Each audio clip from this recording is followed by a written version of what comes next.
জানেন যে বাংলাদেশের গুরুত্বপূর্ণ স্থাপনা স্মৃতিসৌধ, তার পাশেই নিরিবিলি এলাকায় মাদক সাম্রাজ্য গড়ে তোলার কুখ্যাত মাদক ব্যবসায়ী বেলাল ভূমিদস্যু বেলাল নামে পরিচিত।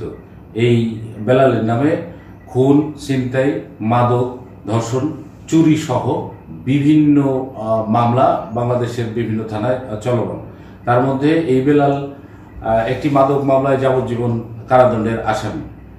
এই বেলাল বিগত ফ্যাসিস্ট সরকারের ছত্রছায়ায় সামান্য বিদ্যুৎ মিস্ত্রি থেকে মাদক ব্যবসা করে আজকে শত কোটি টাকার মালিক। শুধু তাই নয়, এই বেলাল বৈষম্য বিরোধী ছাত্র আন্দোলনের ছাত্র হত্যা মামলার আসামি। ছাত্র আন্দোলনের বিরুদ্ধে সে বিভিন্ন রকম অর্থ যোগান ও খাদ্য পানি দিয়ে সাহায্য করেছে।